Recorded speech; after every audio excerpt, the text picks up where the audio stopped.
بسم اللہ الرحمن الرحیم۔ آج ہم بیان کرتے ہیں حضرت لقمان علیہ السلام کا واقعہ۔ حکیم لقمان ایک شخصیت ہے جن کا تذکرہ قرآن مجید میں سورۃ لقمان میں آیا ہے۔ یہ واضح نہیں کہ وہ نبی تھے یا نہیں، البتہ وہ ایک بہت دانا آدمی تھے اور بہت ہی حکایات ان سے منسوب ہیں۔ ان کی حکمت بھی مشہور ہے اور اردو کی مشہور مثل ہے کہ وہ وہم کی دوا تو حکیم لقمان کے پاس بھی نہیں ہے، یعنی ان کو حکمت کی معراج بھی سمجھا جاتا ہے۔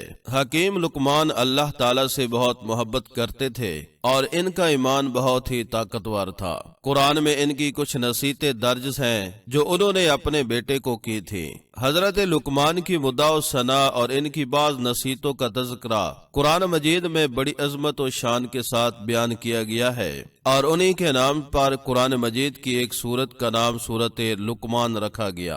محمد بن اسحاق صاحب مغازی نے ان کا نسب نامہ اس طرح بیان کیا ہے: لقمان بن باور بن طارخ۔ یہ طارخ وہی ہیں جو حضرت ابراہیم خلیل اللہ علیہ السلام کے والد ہیں، اور مورخین نے فرمایا ہے کہ آپ حضرت ایوب علیہ السلام کے بھانجے تھے، اور بعض کا قول ہے کہ آپ حضرت ایوب علیہ السلام کے خالہ زاد بھائی تھے۔ حضرت لقمان نے 1000 برس کی عمر پائی، یہاں تک کہ حضرت داؤد علیہ السلام کی صحبت میں رہ کر ان سے علم سیکھا، اور حضرت داؤد علیہ السلام کی بعث سے پہلے آپ بنی اسرائیل کے مفتی تھے، مگر جب حضرت داؤد علیہ السلام منصب نبوت پر فیض ہو گئے تو آپ نے فتویٰ دینا ترک کر دیا۔ حضرت اکرمہ اور امام شبی کے سوا جمہور علماء کا یہی قول ہے کہ آپ نبی نہیں تھے بلکہ آپ حکیم تھے، اور بنی اسرائیل کے نہایت ہی بلند مرتبہ صاحب ایمان اور بہت ہی نامور مرد صالح تھے، اور اللہ تعالیٰ نے آپ کے سینہ کو حکمتوں کا خزینہ بنا دیا تھا۔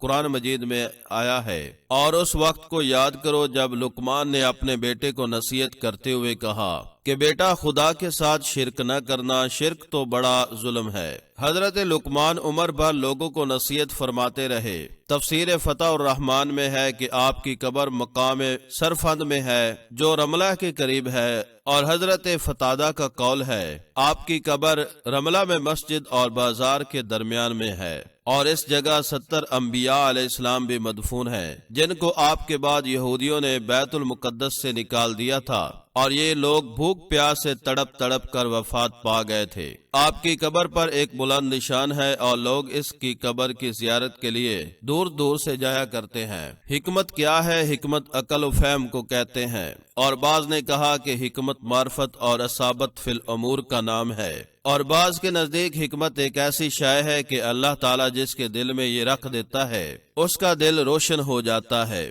اللہ تعالیٰ نے حضرت لقمان کو نیند کی حالت میں اچانک حکمت عطا فرما دی تھی۔ بہرحال نبوت کی طرح حکمت بھی ایک وہبی چیز ہے، کوئی شخص اپنی جدوجہد اور کسب سے حکمت حاصل نہیں کر سکتا، جس طرح کہ بغیر خدا کے عطا کیے کوئی شخص اپنی کوششوں سے نبوت نہیں پا سکتا۔ یہ اور بات ہے کہ نبوت کا درجہ حکمت کے مرتبے سے بہت اعلیٰ اور بلند تر ہے۔ حضرت لقمان نے اپنے فرزند کو جن کا نام انم تھا چند نصیحتیں فرمائی جن کا ذکر قرآن مجید کی سورہ لقمان میں ہے۔ ان کے علاوہ اور بھی بہت سی دوسری نصیحتیں آپ نے فرمائی ہیں جو تفاسیر کی کتابوں میں مذکور ہیں۔ مشہور ہے کہ آپ درزی کا پیشہ کرتے تھے، اور بعض نے کہا کہ آپ بکریاں چرایا کرتے تھے۔ چنانچہ ایک مرتبہ آپ حکمت کی باتیں بیان کر رہے تھے تو کسی نے کہا کہ کیا تم فلاں چراوا نہیں ہو؟ تو آپ نے فرمایا کیوں نہیں، میں یقیناً وہی چرواہا ہوں۔ تو اس نے کہا کہ آپ حکمت کے اس مرتبہ پر کس طرح فیض ہو گئے ہو؟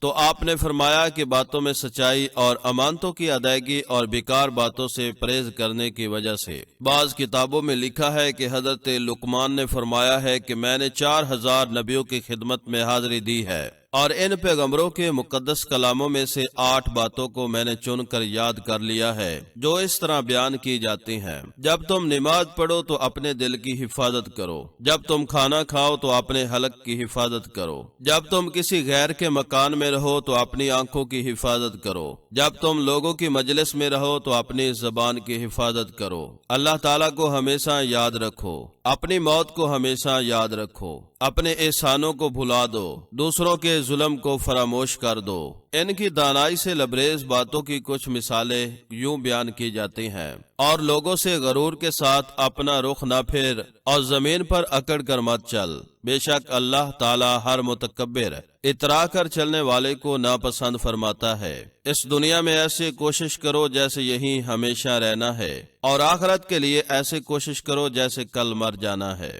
میں نے بولنے پر بار بار افسوس کیا ہے، مگر خاموش رہنے پر کبھی افسوس نہیں ہوا۔ اگر معدہ کھانے سے بھر جائے تو دماغ سو جاتا ہے۔ بے زبان اعضائے جسمانی خدا کی عبادت اور ریاضت سے قاصر ہو جاتے ہیں۔ میں نے عقل بے وقوفوں سے سیکھی، جن افعال سے وہ گھاٹا اٹھاتے ہیں میں نے ان سے پرہیز کرتا۔ عہد شکنوں اور جھوٹوں پر کبھی اعتماد نہ کرو۔ ایک قصہ یوں بیان کیا جاتا ہے: حکیم لقمان کے ایک امیر دوست نے کہیں سے تربوز منگوائے۔ وہ حکیم لقمان کو بہت پسند کرتا تھا، اس لیے اس نے حکیم لقمان کو بلایا اور تربوز کی کاشیں کھلانی شروع کر دیں۔ حکیم لقمان بڑے مزے سے وہ کھاتے رہے اور شکریہ ادا کرتے رہے۔ جب ایک حصہ تربوزہ رہ گیا تو اس امیر آدمی نے کہا کہ اب میں بھی تو کھا کر دیکھوں کہ یہ کتنا میٹھا ہے جو آپ بہت خوش ہو کر کھا رہے ہیں۔ جب اس نے تربوز کھایا تو انتہائی کڑوا تھا اور کھانا تقریباً ناممکن تھا۔